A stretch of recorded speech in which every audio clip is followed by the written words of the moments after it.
Olá, mamães, tudo bem? Eu espero que sim. Você sabe o que é um ataque de fúria infantil? Se não, vem comigo, porque no vídeo de hoje eu vou te ajudar a lidar com a raiva da criança. E a fúria infantil, ela até lembra sim um episódio de birra, mas não é a mesma coisa. Inclusive, os especialistas eles indicam o que você deve fazer durante e após essas explosões do pequeno. E agora eu quero que você imagine o seguinte cenário.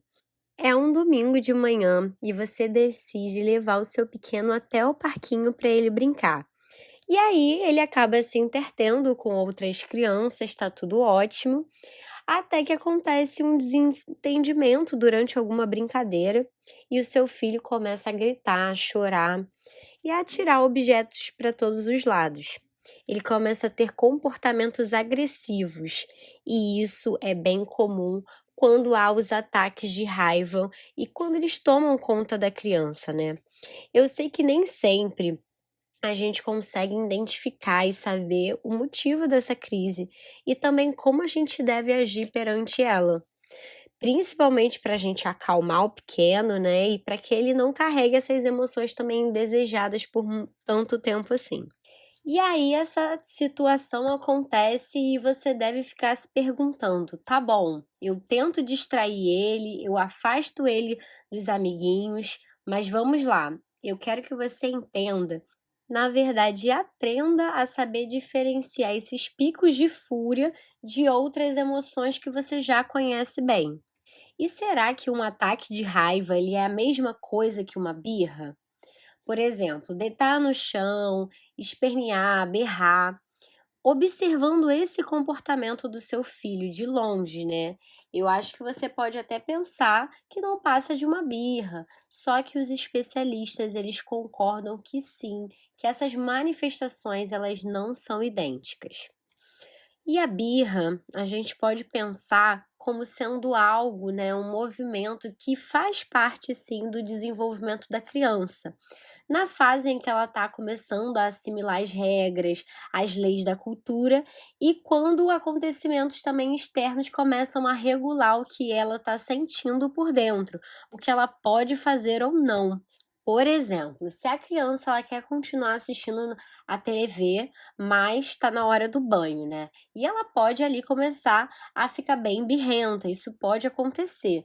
Só que o pequeno, ele vai entendendo, né, que sim, existe uma ordem e que ele precisa respeitar isso e que ele também não pode realizar todos os desejos dele. Então a birra, ela é vista em alguns momentos sim, porque a criança ela está começando a entrar em contato com as suas vontades e aprendendo a diferenciar isso do que você está pedindo. Então essas crises, sim, elas são naturais, elas são saudáveis, ela demonstra, inclusive, que a criança está desenvolvendo essa percepção.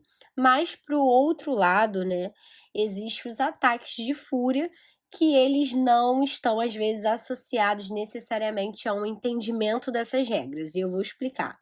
Isso pode estar ligado a emoções muito intensas, né?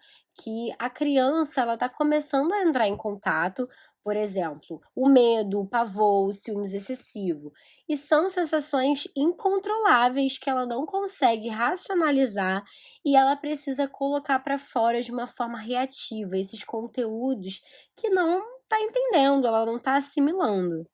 E na tentativa de você ajudar o seu filho na hora do ataque de raiva, pode ser que dizer para ele o que é certo e o que é errado não funcione. Eu sei que é uma forma de tentar acalmar a criança, de fazer com que ela entenda ali, mas isso nem sempre vai ser uma atitude efetiva que vai funcionar. Isso porque na crise de raiva, você conversar ou até mesmo discutir com seu filho não vai provavelmente chegar a lugar nenhum, porque a criança tá ali mega resistente. Então, tudo que você disser para ela não vai seguir. Então, a dica que eu te dou é que você espere, né? Dê um tempinho para a criança se acalmar, para ela sentir o que não está conseguindo expressar, para ela se autorregular.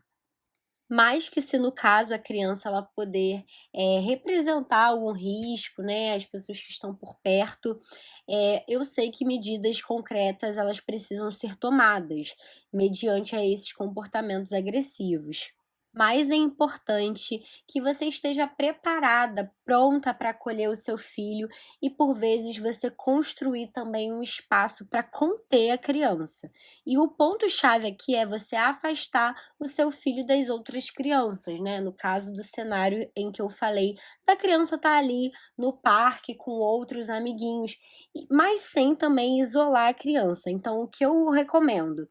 Que você fique junto em algum ambiente em que possam passar esse tempinho juntos, para que você consiga acolher seu filho, né, para que a sua criança ela se acalme os ânimos, ela possa ali respirar, sair daquele ambiente em que estava afligindo ela de alguma forma.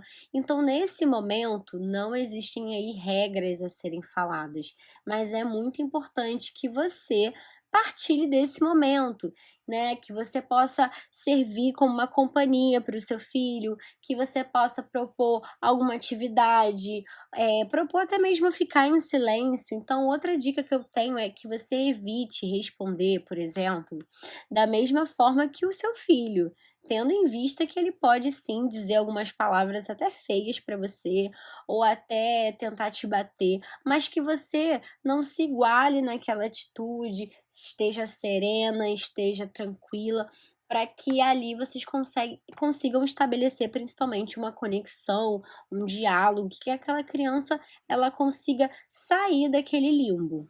Eu sei que também isso é uma tarefa aí bem complicada, mas é importante, é interessante que a criança ela veja em você o papel do cuidar, o papel do que você pode suportar, por exemplo, quando ela tiver uma crise, mas que você está ali se mantendo firme diante dela.